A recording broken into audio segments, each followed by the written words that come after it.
The Biff Lawson experience will begin in 5, 4, 3, 2, 1. Thank you. Thank you. Oh, come on. Oh, come on, man. Thank you. Thank you. Thank you. Thank you. Thank you. And welcome back to the Biff Lawson experience. I am your host, Biff Lawson. It's good to have you back here with me again. This is a very special edition of the BLX. This edition of the BLX is my Patrice O'Neal tribute special. We're here on the behalf of the late great Patrice O'Neal to promote his new album that just released on iTunes and will be available in stores for purchase on October 1st, called Unreleased. Patrice O'Neal is a very big influence in my life in terms of comedy, radio, personal life, and just overall. I'm a huge fan of Patrice O'Neal, and sadly we lost Patrice O'Neal in 2011. But luckily for us, Patrice has a new album out, previously unheard material, fresh out on iTunes, called Unreleased. Big Tex, can we get a clip from Unreleased? Look like you're having a really good time, man. Really friendly.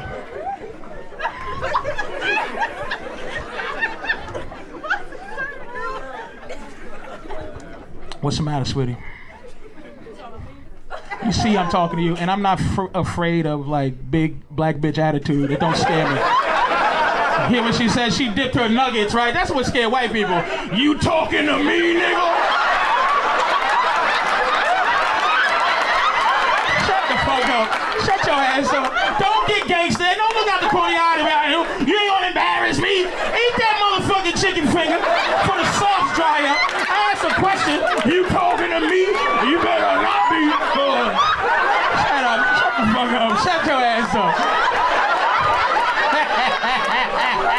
My mother's a big black lady. That shit don't scare me. You want some chicken? No, I don't want no chicken. Shut your ass up. Guess what? We gonna be fucking later, cause that's how you pick up black women. You curse the bitch out and then you love her. You must want chicken, nigga. That's why you pay attention to my motherfucking.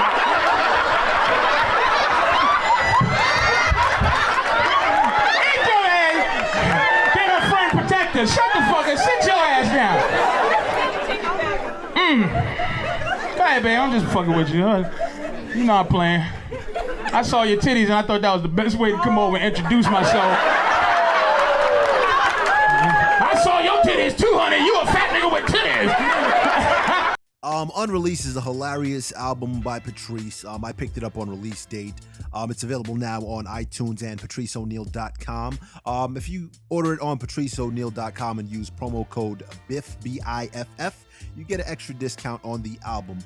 Joining us today on the BLX, we have Decarlo, the widow of the late great Patrice O'Neal. She has some wonderful stories for us about Patrice, their relationship, and Vaughn is the guardian of the legacy of the late great Patrice O'Neal, so she's going to bring us up to speed with all Patrice O'Neal related business. So we're going to get to that in just a second. After the interview with Vaughn, we're going to have some of the best of Patrice O'Neal. So with permission from Gladys and Dude Productions, HBO and Comedy Central, I'm going to give you some of the best of Patrice O'Neal as a bonus after the interview with Vaughn. So right now, let's get right into the interview with the great Decarlo again. Thanks to Vaughn. All right, we're here with Decarlo, the president of Gladys and Dude Productions, the company for the name and likeness of the late, great Patrice O'Neal. Good to have you with us here today. Vaughn, how you doing? I'm great. Thanks for having me. Vaughn was kind enough to take time out of her busy schedule to help us promote Patrice O'Neal Unreleased, available now on iTunes and will be in stores on October 1st. All right, Vaughn, you know, I got so many questions for you. And then a lot of this stuff is going to be about you and Patrice. I hope you don't mind. No, not at all. I love talking about Patrice. Again, thanks again for doing this. So the first question I had for you, Vaughn, is how did you and Patrice meet? I'd love to hear that story. Well, Patrice and I met on the set of 25th Hour, Spike Lee's movie 25th Hour, and that was like the summer after 9/11. So it was like 2002, summer of 2002. Yeah. Way back, huh? I know, right? Time seriously flies. It really does. It seems like it was yesterday. And since Patrice has been gone, it seems like time is moving fast and slow at the same time. Like everything seems like I know it's moving fast, but it's like it feels like everything happened, especially when he was passing. It just seemed like everything happened in slow motion. But yeah, that was I guess it was a long time ago. The Spike Lee 25th Hour was like, seems like a whole nother world ago for me. 2002. It's hard to. That's 11 years ago. So how long were you guys together? I guess the whole time then. Yeah, pretty much. I mean, like, it's been part of Patrice's work. You know, a lot of our life is part of his work. And I think it's something like he says, my girl's been with me 5 years. I've been with her for 2 or something like that, whatever the numbers are. You know, and what that basically means is what most couples are. The woman counts from day one, Yeah. and the guy counts from when he pretty much started to let go of all of his other girls in his life and became committed. Just settled down, huh? Yeah. So yeah, I knew him for 10 years. We were together 10 years. So. You know, I know you from your earliest work. The first place I saw you was long ago. It's kind of funny. It was Temptation Island. That's like the only reality show I ever watched. The only reason I watched it is because it was in Belize, and I'm from Belize. So, what are you up to these days since Temptation Island? That's hilarious, and that is also eons ago. I was fresh off the boat from Pittsburgh, Pennsylvania, coming to New York, you know, for acting and singing. I'm a singer as well as an actress, and that was one of the very first auditions I ever went on. And I got it, and in a blink of an eye, I was in Belize, and I had never even been out the country at the time. I didn't even have a passport, and it was with, you know, Fox. It helped, you know, me through the process of understanding how to get it expedited and everything. And now I'm in Belize. I had never heard of Belize. Never mind being out of the country. I never heard of Belize. You have to understand, I'm from a small, still town where you don't meet a lot of, at least when I was living there and grew up there wasn't a lot of diversity as far as people goes. You know, if you were black or you were white or you were like me, mixed, black and white, which basically means you're black. You know, now being in New York for so long, I understand that people think I'm Spanish or of some sort. Most of the time people think I'm Puerto Rican. And it's like, no, I'm really just basic black, you know. and so yeah, Temptation Island, it was an experience. And it was reality TV, but at the time, I would say Temptation Island was the beginning of the end for reality TV as far as getting trashy goes. Yeah, it was a little controversial. Yeah, prior to that, it was like The Real World and stuff like that. But yeah. Temptation Island was like, all right, we're going in. I mean that was like the last of the, you know, reality shows that you must watch because it was on. The funny thing about Belize, being that I'm from Belize, I know exactly what you mean. People have never heard of it. They either say Brazil after a while. They're like, "Oh, you're from Brazil." Yeah. I say no, Belize. And if I ever meet somebody else from Belize, we have one of those coming to America moments. where it's like, oh my goodness, you're from Belize. You know, it's like that. We really, wow, it's so that's rare. Funny. It was, you know, when we did it, I do remember right after we were done and we wrapped, that big hurricane hit and destroyed a lot of where we were. And that kind of, it messed up my head. Like I'm one of those weird spiritual people that believe in all kinds of crazy energy and stuff. And it's just weird. My life always takes me to places where I just miss tragedy. Like even like the whole 9/11 thing, not to get into that, but I just had walked downstairs and got onto the PATH train literally a few moments before the planes hit. So I'm truly blessed. And you know, sometimes life hits you hard, but you know, like I'm a sports fan, so it's not about getting knocked down, it's about how you get up, you know. So what are you up to these days professionally? You know what? I feel like I'm a jack of all trades trying to be a master at every single one of those trades. You know, I'm taking care of Patrice's business, of course. which I'm very proud to do, and that's going really well. And I'm also a singer and an actress, and I'm also working on a new show that I can't really talk about much, but hopefully I could come back and talk about it later. We'd love to have you when you get that I, underway. I'm it's killing me that I can't talk about it right now because I think it will do wonders for a lot of things that's going on the Patrice end of things as well as my end. But as far as, the industry right now, I'm working on a couple of cabaret acts. And next year, it was supposed to be this year, but next year, I'm hoping to open my one woman show, Lasagna, which is about love, loss, and hope.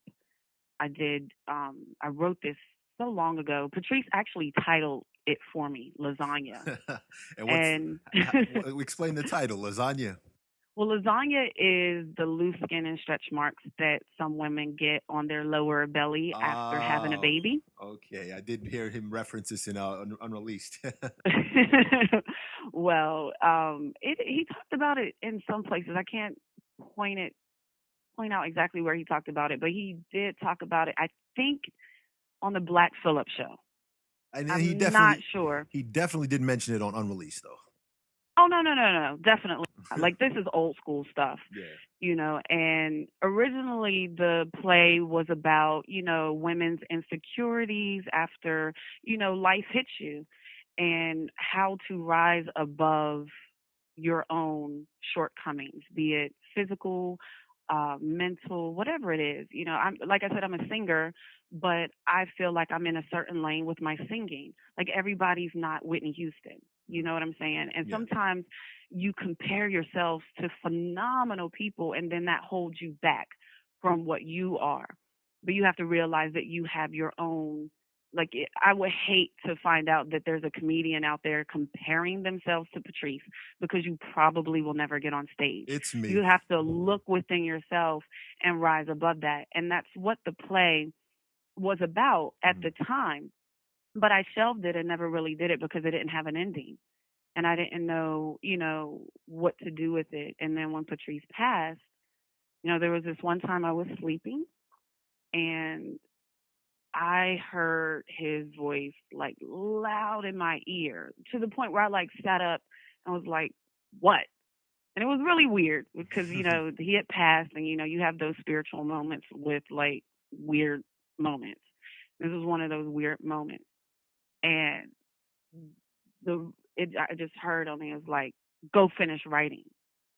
And I went into my studio and I stayed up all night and I rewrote the entire play. And I almost feel like he rewrote it with me. Like spiritually, it was a spiritual moment where I'm writing and things were just flowing out of me. And I was rewriting scenes and I was redoing it. And I found my ending, which is hope. At the end of the day, that's all you really have in life is hope. And my biggest hope and aspiration is to inspire others.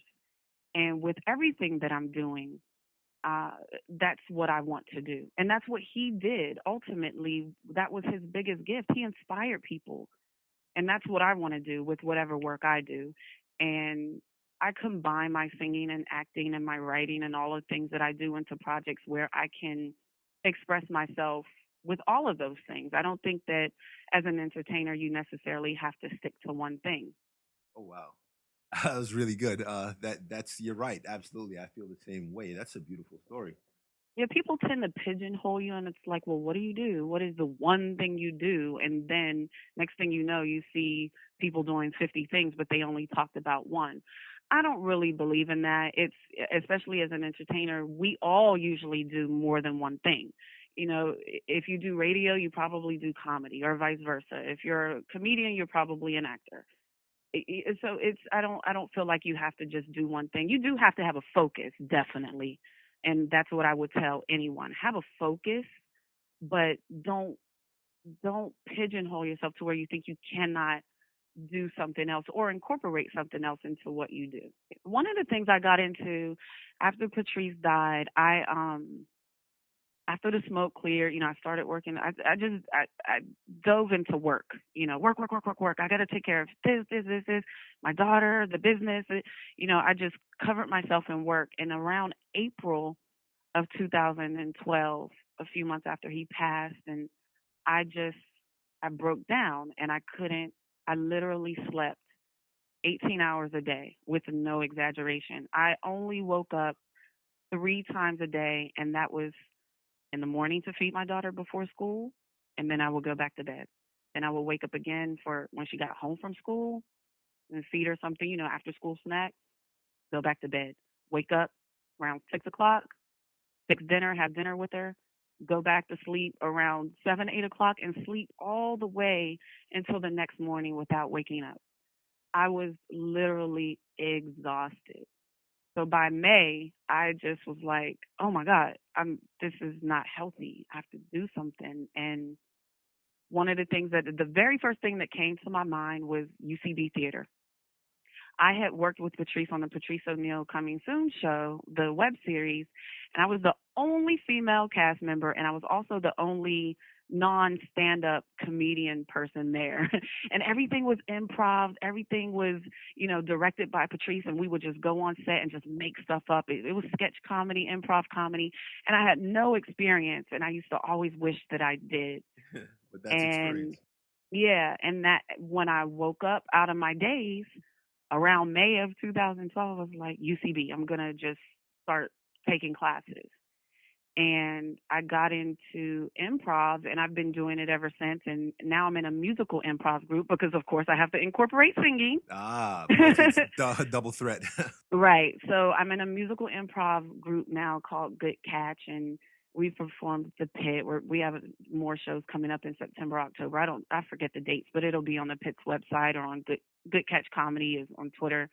But I've been doing that, and it helps me, be a better singer, be a better actress, be more on my toes with everything that I'm doing, and I get to have fun and be funny and have some laughter, with what I'm doing as well. So it's like, you never know what you're going to end up doing. But the way I am is life is art and art is life, and that's how I live. I just kind of combine everything that I do, and it doesn't feel like work. That's a good way to think about things, and that's very interesting. I'm looking forward to seeing some of that stuff. Yeah, it's pretty goofy. You have to have a certain taste in your mouth for improv, but I feel like it saved my life in some kind of way because I didn't know how to leave the house at a certain point, and starting at UCB, that's what got me out of the house and learning. I had to relearn my life. I had to make all new friends and figure out how to do things on my own, and that's the big deal after you're used to doing something for 10 years straight. And I ended up getting, I got the UCB Diversity Scholarship, which I was really proud of and happy that, they chose me for that because a lot of people apply for it and don't get it. So it changed the course of what I was doing, and it added to things that I was already doing with my singing and acting. And I really appreciate, just the community of UCB Improv and doing the things that I did there and getting the scholarship. And I like I said, when your whole life is pulled from under you in the blink of an eye, you hear all these cliche sounding things, pulled from under the carpet, blink of an eye, all these cliche things just became real to me at one point when Patrice passed and during the time he was passing. And, even on top of that, I was bartending at a hotel for, I don't know, 7 of those 10 years that I was with Patrice. I was working for this hotel. And when Patrice was in the hospital dying, I get a phone call saying, hey, hate to inform you of this right now because we know what you're going through, but at the end of December, we're closing down. And wow. No one's going to have a job. So everything I knew for the whole decade literally disappeared within a 6-week period. I was used to a certain amount of friends and social environment, my work, with Patrice, my work without Patrice, friends with Patrice, friends without Patrice. All of a sudden, it was just me and my daughter. And I had to figure out, how to make lemonade out of lemons, I guess. Definitely, that can be a brutal transition in life. I couldn't even imagine. Honestly, I did always think about you in that situation. It's not something that I'd tweet to you and ask, "Hey, how's it going? How's life?" In this tragic period of time. But I always did wonder how things went after that. And I mean, I know there had to be that dark period, but I'm kind of glad that you got things back together, got things back on track. It's good to see. Well, to be honest, I've been trained under the Patrice umbrella, to be honest, and I don't want to portray myself as if, oh, I just got it all together. I'm doing well and better than before, but the way it works, or at least the way it worked for me, is there's up and down periods, like the roller coaster, example. There's moments where you're so low and so dark, it gets really weird. There were times that I just didn't even want to come into the house and be by myself. So I would just, if I came home late from a gig or something, I would sit in the driveway until I was completely exhausted and knew that I would just pass out when I got in the house. And that, there were really dark, lonely moments like that. There's a zillion of them I could tell you about. And then there were moments where it's like, I feel okay. And, I'm focusing on work and I'm doing different things that are, helping to drive me and pick me back up. And out of nowhere, I'll be in Starbucks or something ordering a coffee and a song will come on or something will remind me of something and boom, you're right back in that dark place again. So it's still kind of fresh for me, being a year and a half in, and I don't want to deny myself like I was doing in the beginning. The idea that I'm not okay and I'm okay at the same time and I'm just working my way through it as best as I can. A good thing about this, let's kind of steer the situation away. I don't want to make you too sad. Are you, with the Gladys and Dude situation, are you aware of a surge in popularity of Patrice since his passing? Um I honestly don't find it to be enough of a surge, to be honest. I feel like there's still a lot of people that don't know of him and his work, and I take my job very seriously in keeping his voice alive and spreading it beyond just his core fans. And I love his fans because they actually help me to do that.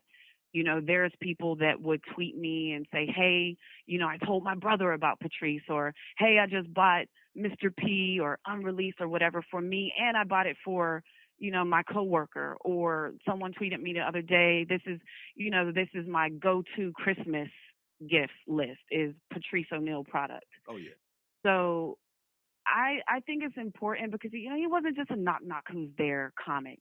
He was a social commentator that had brilliant thoughts that inspired people to think differently. How important is that? And now with that being in my hands, I take that super seriously and I'm super proud that he trained me to do everything that I'm doing now. The reason I'm in the position I'm in right now is because he taught me what to do. I didn't just start working on Patrice's, productions and things like that when he passed away. The record company for the Mr. P album and everything, they had my notes that Patrice sent them. It's like, okay, I have your notes. What are we going to do? Or what do you want to do with the album and things like that? So this isn't new to me. What's new to me is the level of responsibility and authority that he had when he was here. I'm second. He makes all the decisions. Now I'm making all of the decisions. And, it's a learning process. And, sometimes you have to fight for a certain amount of respect within that, especially when people are used to dealing with you not only as his wife, but like they know I work with him, but how much does she work with him? I don't know. So it's a whole new dynamic being, HBIC without the HNIC. Yeah. Because I was HBIC, but there was that HNIC above me. Yeah. So it's a different dynamic, but I'm very proud and I'm very happy that I listened to him when he was here, not just on a business level, but on a personal level too. He taught me everything. I'm a better woman because of him, a better business person because of him, a better mother, a better wife, a better person in general because I listened to him. The only credit I give myself in the world of what I've learned is that I listened and I applied things. But he really helped to develop me on so many different levels. With that said, also, posthumously, a big thing was the Elephant in the Room special. Not that it was released posthumously, but Hmm. it was a big moment for Patrice. And I purchased it and I watched it like a dozen times on Netflix. And I think Netflix kind of let it be available to more people. But I noticed it's not there anymore. Is that a business thing, or how come it's not on Netflix any longer? Well, I don't know why it's not there because Elephant in the Room is not owned. It's owned by Comedy Central. Oh, okay. So that's out of my jurisdiction. But I wholeheartedly support Elephant in the Room. That was a very special for him, which Yeah. made it special for me. He was very proud of that body of work, and it was his first hour-long special.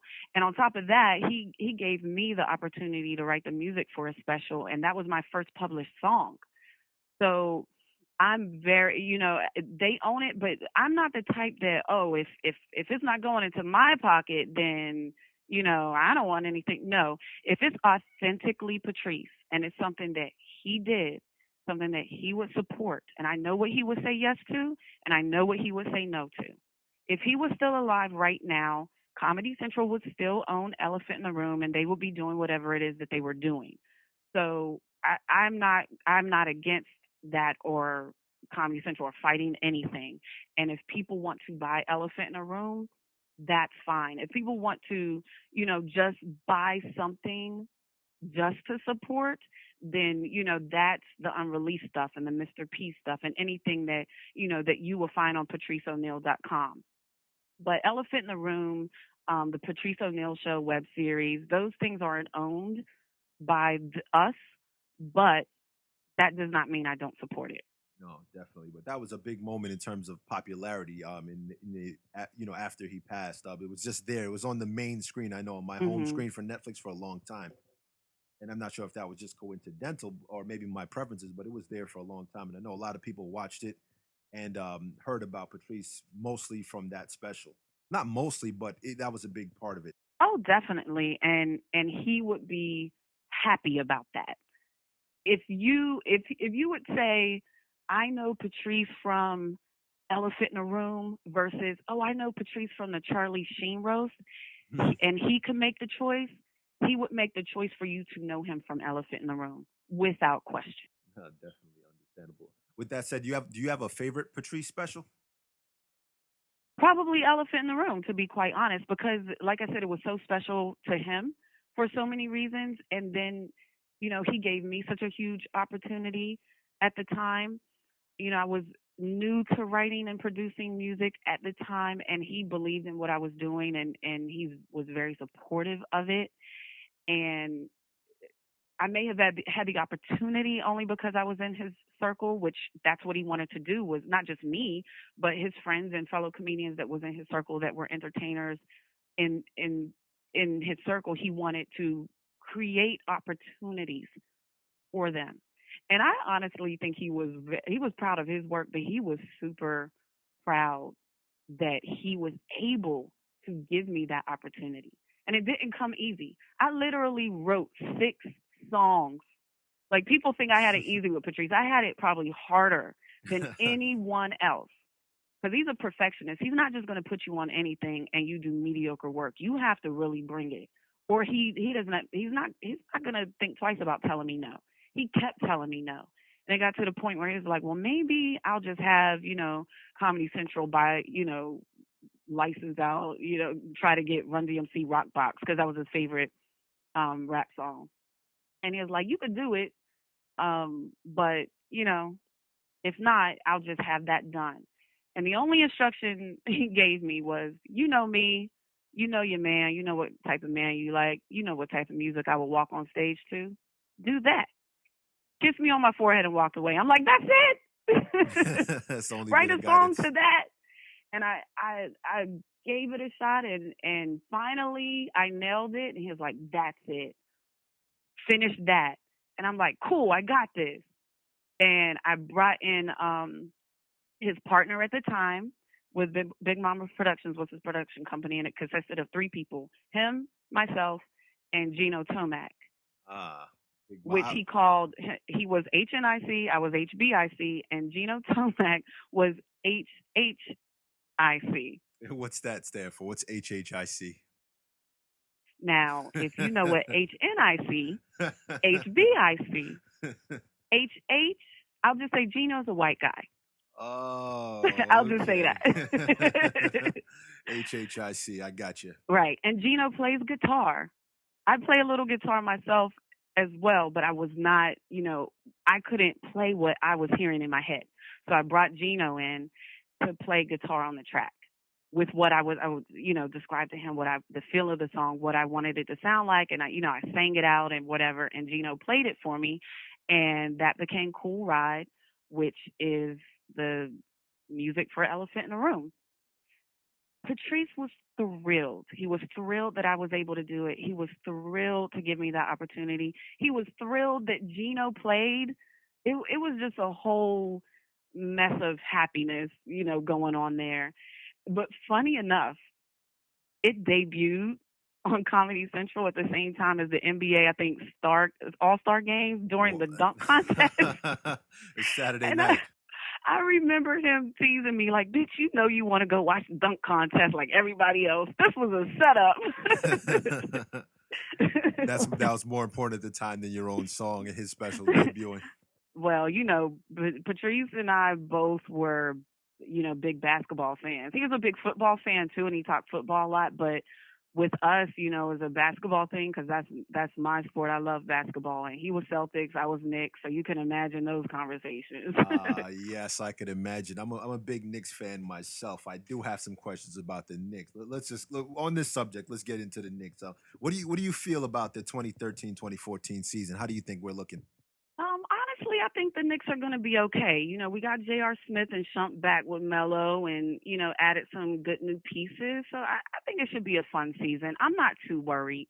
If at the very least we'll do what we did last year, if not a little bit more. I hope so. I was definitely at the Garden for all of those playoff games, and it was just sad to see it end the way it did. Hold up. I'm jealous.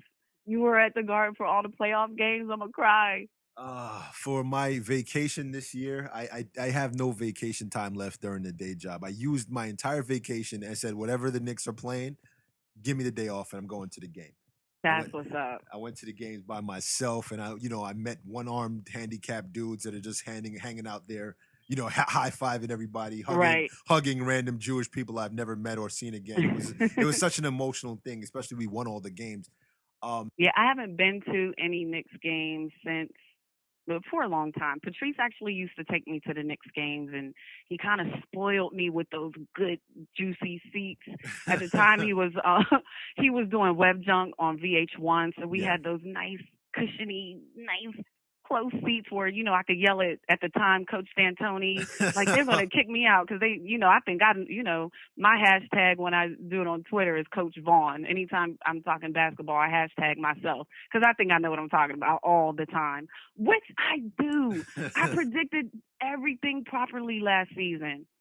And it's based on nothing. Like, it's not like I ever played sports or anything. It's just I just be knowing stuff. Definitely. And the Garden, they know not to have glass beer bottles because so many times I just said what I was drinking a lot at the time because the Knicks, playoffs. When D'Antoni was the coach, I wanted to throw my bottle, but they had these really papery beer bottles that you can't throw at D'Antoni. I know. Know what I called him? What's that? I called him Damn Tony. Oh, Damn, God, Tony. those are some rough days. Man, but I still love the Knicks, and I always had fun, especially when Patrice took me to the games. And I love David Lee and Nate Robinson. I Those are my tend to guys. like underdogs. For instance, like right now on the Knicks, I like J.R. Smith. You cannot F with what he did last year. Oh, nah. You're talking about a bench player doing the $100 million man's job. Anybody got a problem with J.R. Smith is just their personality is questionable to me because look what he did. I mean, he's not. He was second to Melo, Yeah. and he's a bench player. And I'm not taking anything away from him like, oh, he's a bench player. I think what he did was phenomenal.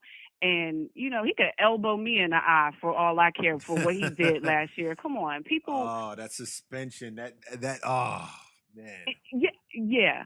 We could have swept JR is JR, but at the same time, you have to. This is what fans of sports, especially basketball, don't tend to do. Especially Knicks fans. Knicks fans are like Janet Jackson's "What have you done for me lately?" Wow. In the same breath of "I love you," 5 minutes later you do something that's a mistake, and you all of a sudden you ain't shit. Like, really? That's the thing. They're calling for the amnesty of Amari. Everybody's amnesty Amari. I'm like, he brought us back to relevance. Like, you gotta appreciate the man for what he did. Appreciate the man. I really, really do. But I will say, under the table, I hope J.R. Smith and a few of those other guys that did their thing should be getting a hell of a Christmas gift. Because according to what I read, I like J.R. Smith and a couple. They could have made bigger money elsewhere, but they stayed here. You know, because the Knicks can't, salary caps and all that stuff. They can't pay a certain amount of money or whatnot, especially with, the $100 million man. I hope he's giving out some really, really nice envelopes at Christmas time. Yeah. That's all I got to say. Untraceable cash in the back alley somewhere. Yeah. So that would be my suggestion as Coach Vaughn. Hashtag Coach Vaughn.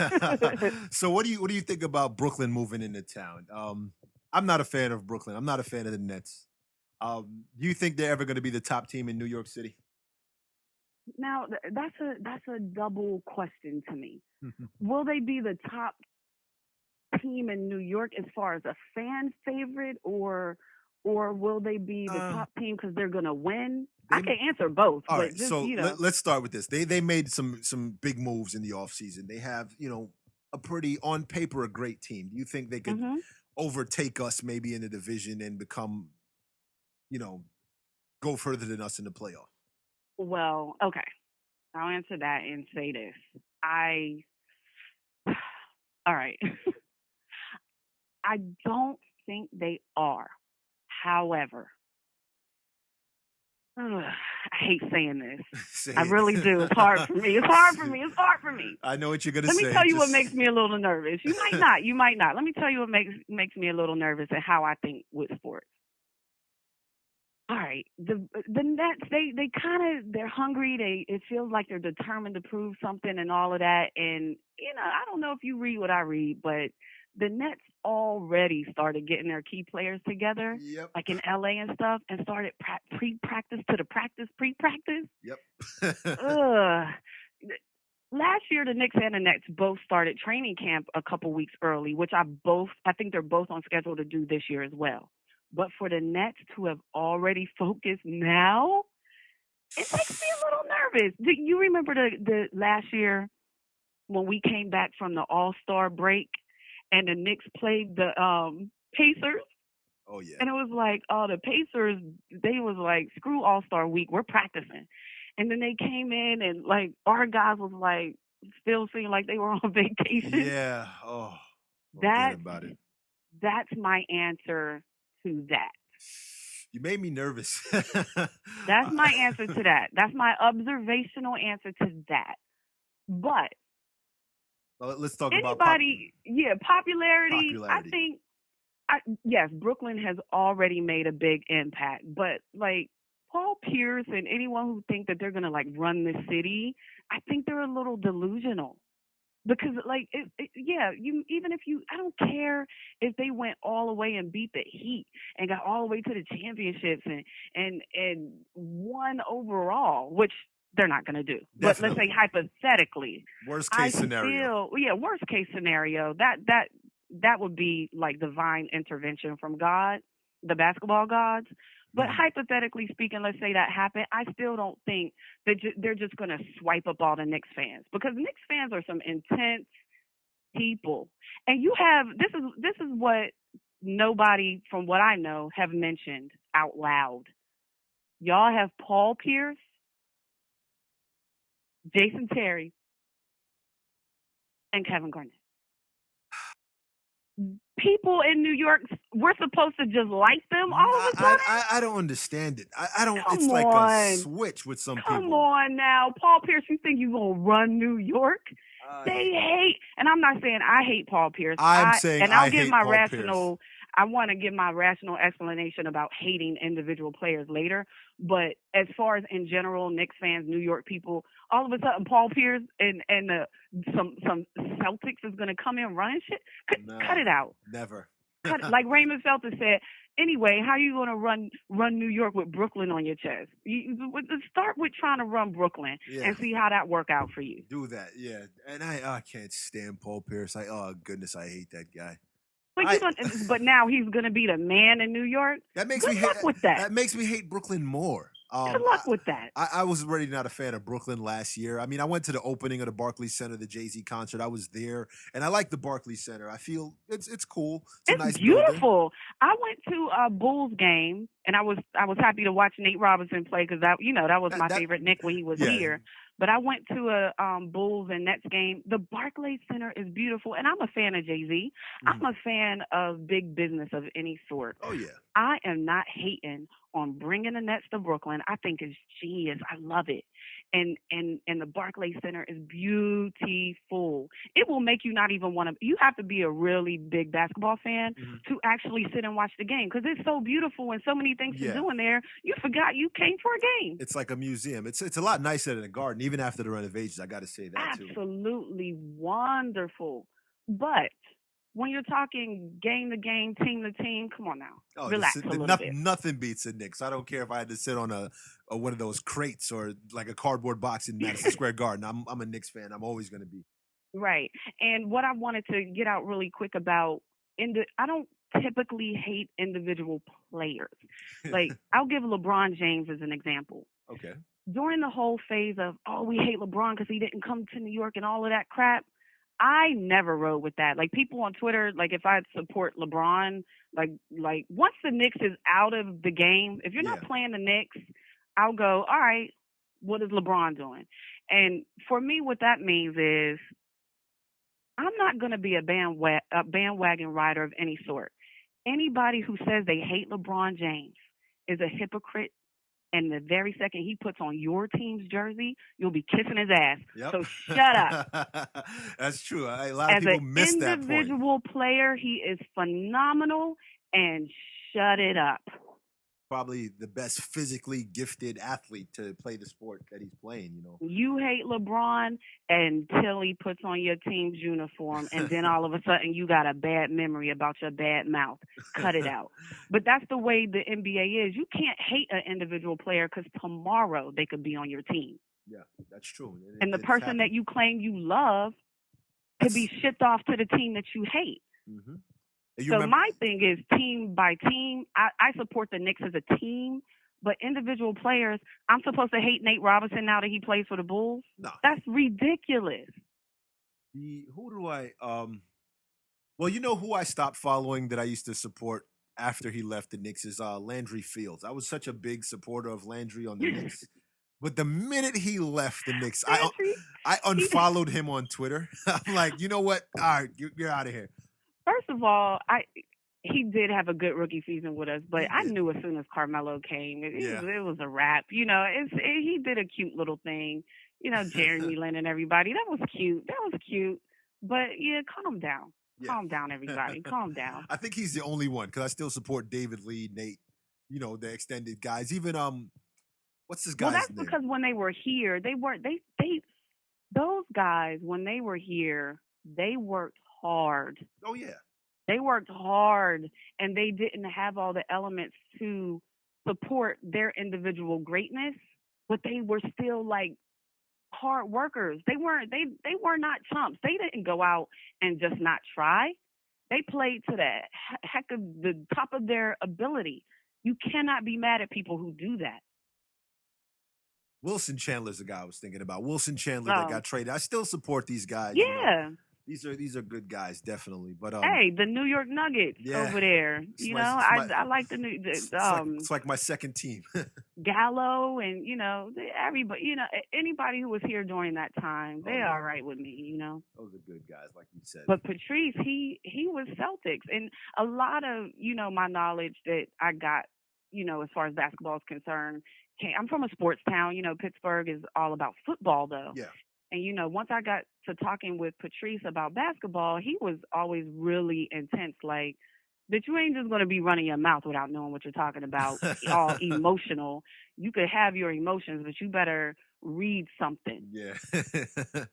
Subscribe to Sports so that's why I know when you have to debate with Patrice about anything, you better come with your A game, because this is the way he was. He would, and he taught me to be this way, and I love him for it. Know your position, but also know your opposition's position and what they're going to say to support their opinion. Research their opinion and come up with 10 things on top of that. So if they think of 10 things, you thought of your 10 things, their 10 things, and add about 5 or 10 more on top of that. You will shut them down. That's why I'd never heard Patrice lose an argument on like Opie and Anthony shows. He was like dominant. He'd just come in and whoever he's talking to or debating, he'd make his point so clear. That's a good strategy. It's a good roadmap to that. And he used to always say, have your opinion. Don't let your opinion have you. And that's pretty much what that means. Don't be so stuck on your own opinion that someone can't change your mind if they come to the table knowing a lot. Be open-minded, but don't just get shut down because you didn't do your job. Figure out why you feel the way you feel, but also figure out why they feel how they feel. Don't just dismiss their feelings. Everybody's feelings are valid. Figure out why they feel the way they feel about whatever subject and be able to talk about it from their point of view. It'll mess with people's heads.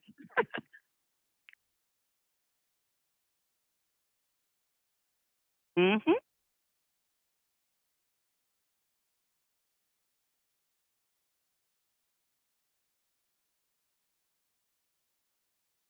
Mm-hmm.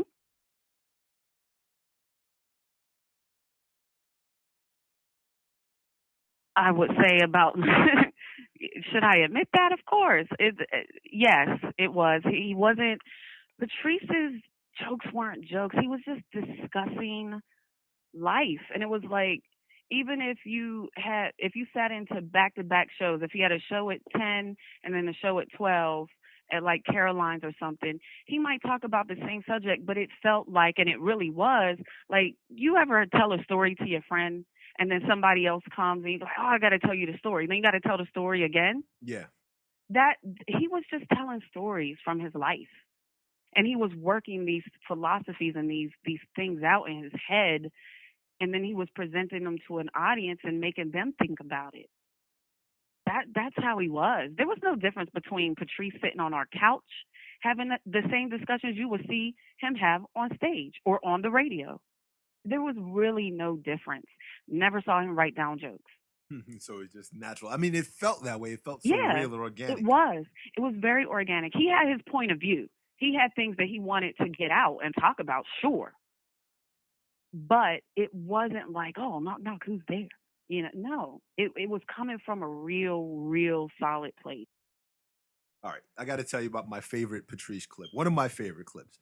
It's this bit he did when he was saying, men want to be alone, but men don't want to be by themselves. Absolutely. He was saying, he's mentioning a girl bothering him, asking him if he wants a sandwich, turn the TV down, wrapping her leg around his leg in a hot vine. Right. Was that specifically about you? Because every woman Patrice was ever with most likely tried to do the I love you hotline. I guarantee you that. So, but you have to understand with me being trained in Patriceisms 101 through becoming a black belt, as he would call me, I learned what it meant, what he meant by being, by himself, not being alone, that whole thing. Yeah. And once what he's talking about is entitlement. That's why we worked so well. He was very tough on entitlement. You can't get jack out of him if you act or feel like you're entitled to it. But the very second you don't, he will give you your heart's desires that you don't even know that you desire, because he know you will appreciate it. So I'll just say I've had many hot I love you vines over the years, for sure. I mean, that's that's like one of my favorites, because it's actually one of my favorites too, because it is loaded with funniness and information. Oh yeah, that's that's such a funny one. And it's just, that's how men are. He was a man's man, but he was on the woman's side. That's what people don't realize. Yeah. People think he was misogynistic and he hated women. He was on the woman's side. And I, as he would say, was his top trained soldier. I had a black belt in Patrice, and we actually started. He wanted me to write a book about his philosophies from my perspective as a woman, because he felt like women listened to me differently. Uh-huh. So, like, before he passed, we started, drafting out those ideas and how, what that would be. Mm-hmm. And I definitely, that's one of the things on the table that I want to. Yeah, I'd love to read complete. that. I definitely want to complete that. I'm in talks with people about a Patrice book, but separately from that, the Patrice that he wanted me to do, as far as, his philosophies from my point of view as the woman trained in all of that. Yeah. Definitely want to see that come to pass over the next, year or so. I'd love to read that, honestly speaking. A large body of Patrice's work is his work on Opie and Anthony and all his appearances. Those are legendary appearances, and people share that stuff on YouTube, and there's a whole world of information from Patrice on just Opie and Anthony appearances alone. Did he had a real good appearance with he had a real good relationship with Opie and Anthony off the air? Were those like part of your circle of friends? The reason I think Patrice was so consistent with even going into their show, because it's very well known that Patrice did not work well when he had to be happy to be their guy. Yeah. So I think the reason he was so consistent with going into the Opie and Anthony show was because they're a lot like him. They are who they are, like it or not. They're not sugarcoating a bunch of stuff. They're not a bunch of ass-kiss phonies that put on different faces for different things. Opie is how he is. Anthony is how he is. And that's how Patrice was. And Patrice, no matter what your point of view is, he likes you if you're honest. Doesn't have to match his point of view. Your point of view could be insulting to him, but he will defend you just for being honest. And Opie and Anthony are the same dudes on and off the mic that they are on the mic, just like Patrice. So, I think that's why Patrice got along with them. And I love Opie and Anthony with all my heart. I mean, they've helped me in so many ways since Patrice died. It's just incredible. And Patrice would be touched, very touched by it. You still keep in contact with them often? Yeah, they're still around.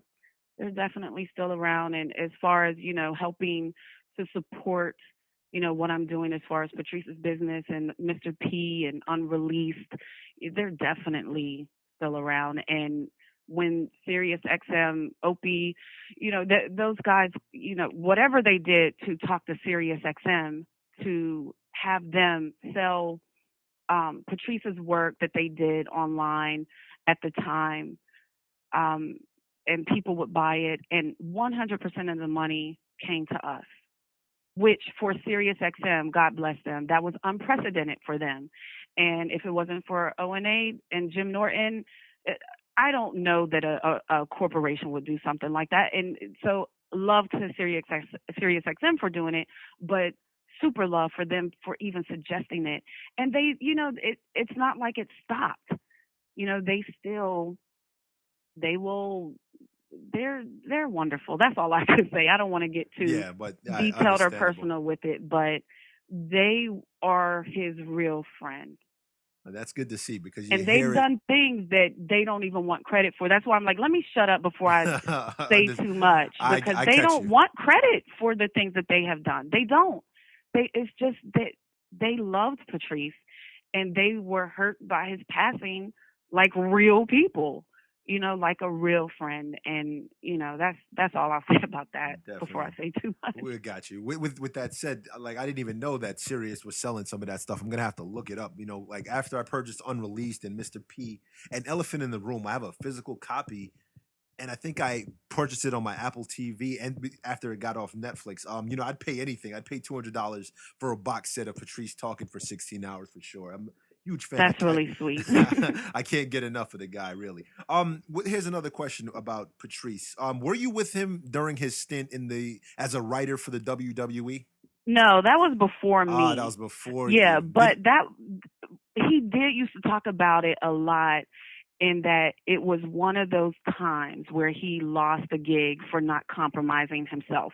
So it was definitely a big point in his life that he did talk about.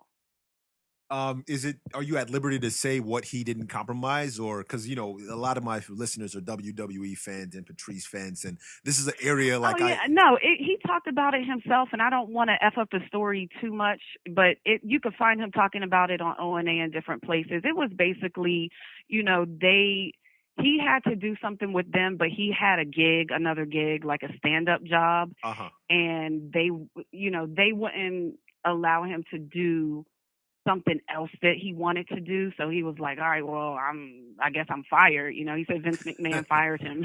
Wow. That's the gist of the story. It's probably not specifically accurate as if he's telling it, but that's the gist of it. And he did say Vince McMahon is, a very, strong personality, very intimidating man. And that's coming from Patrice. Oh, yeah. So that says a lot. But yeah, it was basically, Patrice was the type that he was not for sale for no amount of money. I've seen him turn down 6-figure checks based on integrity. And people, I remember the very last podcast he did with Jay Moore, just like a day and a half before he had the stroke, actually. They were talking about that, and Jay Moore's like, yeah, you give me a check, I'm doing it. And Patrice was like, nah, I can't do that. And they looked at me, because his wife was there as well, and they had a new baby and stuff. And he's looking at me like, why don't you tell him to do this and do that? And he could be rich by now and take this money. And I'm like, look, I'm with him, and I believe in what he's doing. And if that means, our lifestyle isn't going to be millionaire lifestyle, I'm gonna have to swallow that. I'm gonna have to ride with him on that, because I believe in what he's doing. I'm not gonna go against him, and I damn sure I'm not. Do you know what kind of argument that is? Hey, honey, take the money. Do you not know who Patrice is? I can imagine how bad that would turn out. Yeah. Are you crazy? Like, shut up. I wouldn't have had the opportunity to be with him in a relationship, in a personal or business relationship with him, if I didn't have the perspective I have. And that integrity trickled down to me as well, So, like, for instance, people are like, oh, sell T-shirts. Patrice hated merchandise. He hated feeling like he was taking advantage of his fans. Like, he would never sell T-shirts or CDs or anything after his comedy shows. And a lot of comedians do. And he's like, well, that's fine for you. But for me, they already paid like $20 for a ticket. Then they had their 2-drink minimum. They probably ate dinner. If it's a dude, he did that double because he brought a date. Yeah. Now you want me to sell him a T-shirt? Like, come on. You want me to sell him a CD? Cut it out.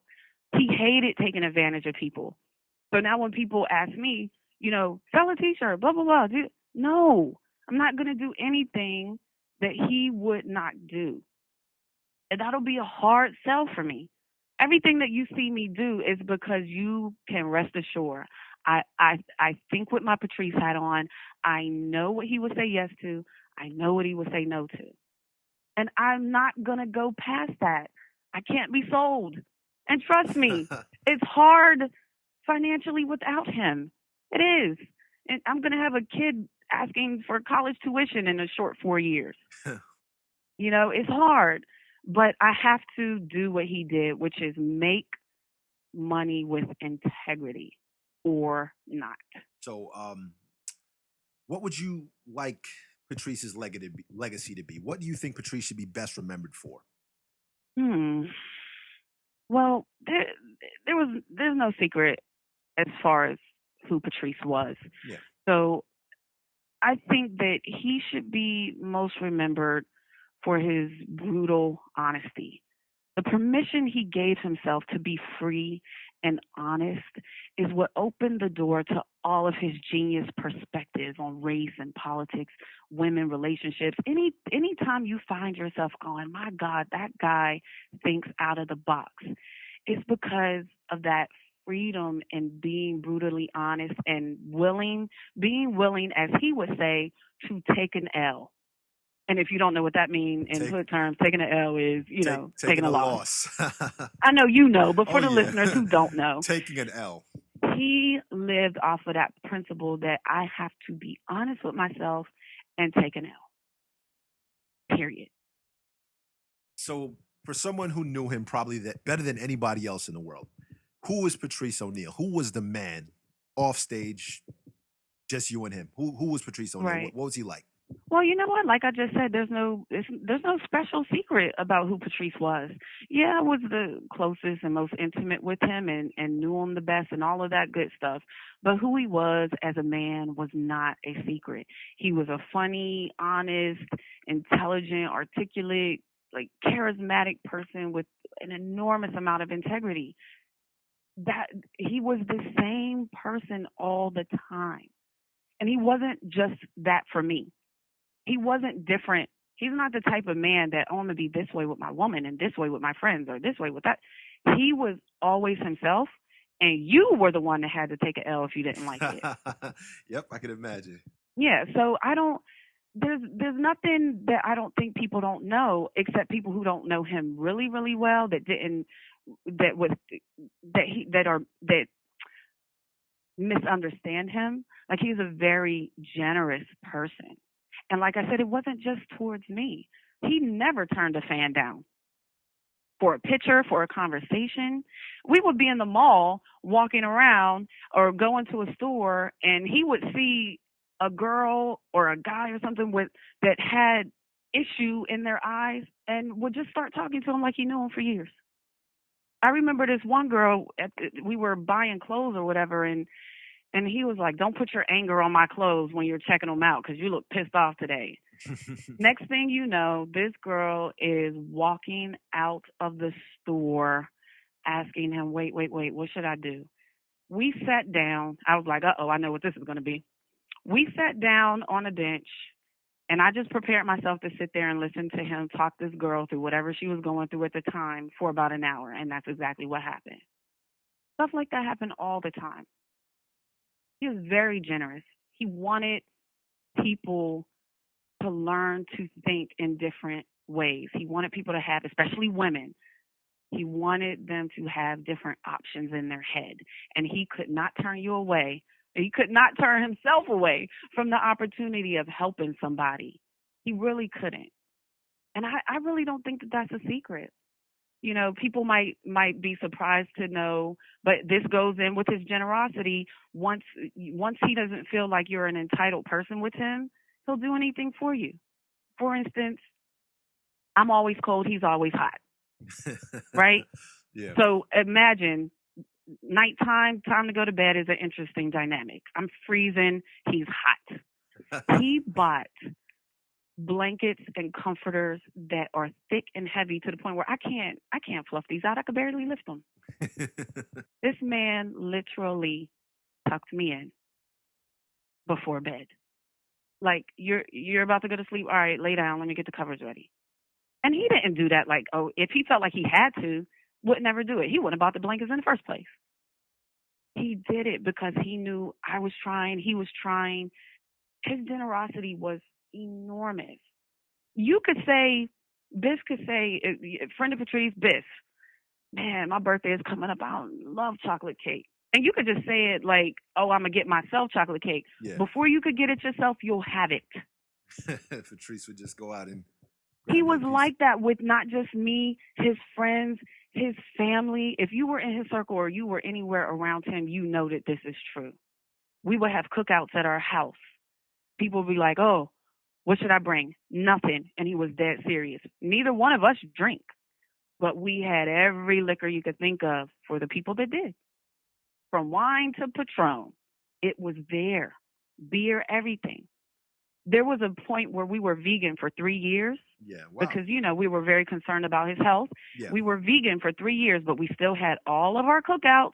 And when people came and was like, you guys are vegan, you're not eating none of this? Nope. He would have, at our cookouts, he was a wonderful cook. There would be every meat you could think of, from lamb to steak to shrimp and crab legs and lobster on a grill. You name it, we had it. Generous. He would spend so much time and thought and money into just making sure when people came to our house, they were comfortable and didn't want for anything. That's the person he was. That's how he should be remembered, as that kind of person. I didn't even know half of that stuff. I didn't even know he was vegan for 3 years. That just blew my mind. Wow. Oh yeah, he was on the radio. I forget. I heard what something station. about. I heard him talking about raw diets and like raw restaurants and stuff like that, but I didn't know it was a 3 year. Yeah, that was during the time we were vegan. He did a radio show. I forget which one, and I'm sorry, but I know he was on the radio with the rappers Capone and Noriega. Yes. Noriega, I think, was the one he was on the radio with. He had gained a lot of weight. Oh yeah, I remember. He was real heavy. But when Patrice saw him, he was like, "Yo, you lost a ton of weight. What did you do? What happened?" And Noriega introduced him to the book that he had read, Skinny Bitch. Skinny. Patrice came home that day with that book. He read it, then he gave it to me. I read it, and we were vegan after that. And I think it was about 3 years, up until his death. Like, I think the beginning of 2011, we started adding little things back in. Like, I started eating fish again, but I kept a lot of vegan habits, and he did the same thing. Like, he would add one thing in but keep all the other habits. Yeah. But yeah. And that's the other thing. I don't want people, if there's any perception that Patrice was knocking back cheeseburgers and didn't care about his life, that is absolutely not true. We did the best we could. Wow. Very, very deep. And it's sad to see Patrice gone. It's tragic loss in the world of comedy. My biggest regret is I never got to see him live. I know my older sister got to see him at Caroline's. And I know she was inviting me because she was consistently going to Caroline to see, I think, Paul Moody. She's always telling me, "Oh, Paul Moody's good. Come see us. Go to Caroline's." And I never would go with her because I just wouldn't want to hang out with my sister. And she got to see Patrice. Actually, I told her about this special that, we're doing some promotional work for Patrice, and she didn't even know he passed away, and she was like devastated. She's like, "Oh my goodness, I can't believe it, he's gone." Right. Because she saw it on Facebook. She's like, "What's that picture? What, you gonna interview him?" I'm like, "No, unfortunately he passed away in 2011," and she didn't even know. Right. So that goes into my point. Like, there's people that didn't know that liked him. So that just tells me right there, there's tons of people that don't even know him. And that's my job. That's what I was saying earlier. Like, just imagine someone who did know him might not even be in the loop with what happened to him. So imagine people that don't even know him. I think his work was important, and it's not just because I was attached to it. I believed in his work, and I think other people did too. There was someone who wrote me, I don't know if it was a tweet or an email, but they said that they had been watching Patrice since his early days on Tough Crowd, and they were like 14 years old. And when he died, I guess this guy's now 24. He's like, Patrice basically was the dad that I didn't have. Because everything I know about being a man, I listened to his work. How big is that? That's huge. That's definitely something huge. and I could understand because Patrice, if you listen to his work progressively over the years, it's a world. It's Right. And by if you're a young guy without a dad and you come across something like this, that's incredible to even I wish Patrice was here to read that email himself.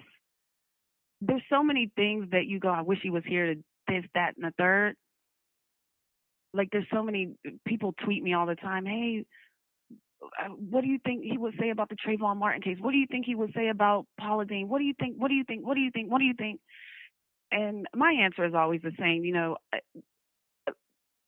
Patrice, the only thing I could say that he would say about any of those things is that he wouldn't pick a side at all. He would research it, formulate a logical opinion, and then discuss it. So I can't say, oh, he would just feel such and such about the Trayvon Martin case or such and such about Paula Deen. He was an incredible thinker because he didn't just come out of his mouth with any old opinion. So he's not here. And there's so many things that not just me, fans, and I'm sure other family members and friends are just like, my God, I just wish he could know. All right, so I got to say thanks again to Von Decarlo for this wonderful interview about Patrice O'Neal. Patrice O'Neal, Unreleased, is available on iTunes now, and it's going to be in stores on October 1st. Von, please tell these wonderful people that listen to this interview where they can find you online. Well, I'm very accessible on Twitter. My Twitter is very easy. It's just my name, Von Decarlo, VonDecarlo. And you can follow me if you're interested in me and Patrice stuff, or if you don't want to follow me, you just want Patrice information. I also post Patrice quotes and everything. You could just follow at Big Mama Prods, or you could follow both of us. I'm not, you do what you want as a fan. You can follow me or just follow him or follow both. But either way, you'll get Patrice information, whichever you follow. And I also want to direct people to his new website, patriceoneal.com. You can actually get the album there as well. You could get the combo set of Mr. P and Unreleased it's already discounted on the website, and I think there may be a coupon code already there for that to get more of a discount. And you're buying direct. So people always go, oh, well, I want to give you the most that I can, for the family. So let me go to iTunes or whatever, which you could get it anywhere you want, whichever is most comfortable. But buying direct, we're not losing anything. Where we might, I think, even get more. I don't know. But if you buy direct and you buy with the discount codes, don't think that it's, hurting, the proceeds going to the family at all, because it's not. But I just encourage people to buy wherever they're most comfortable with whatever they're downloading or whatnot. But you can get it at patriceoneal.com. And there's also a special discount code for your listeners. The discount code is Biff, BIFF. And they can get a discount if they're just purchasing the individual albums. So that'll work on the Mr. P album or the Unreleased album as individual albums. And like I said, the combo set is already discounted, I believe. So either way, I would love people to just go check out patriceoneal.com. We worked really hard in getting that website up. My web guy is great. He listened and was patient with everything I wanted to do. And we're even going further with it and making it more interactive for fans. There's a fan page on there where people like I said, Patrice never turned a fan away for anything. And I had people send in their pictures with Patrice and tell their stories about their moment meeting him and what happened when they met him and where it was and everything. And we're going to make it interactive so people can upload their fan art and all kinds of things. So, and thank you for, asking for the interview and having me today and supporting Patrice. It really helps to keep his work out there. Again, I'm a huge fan. I got to say thank you for coming and doing this interview with me. I really appreciate that. I'm sure my fans will as well.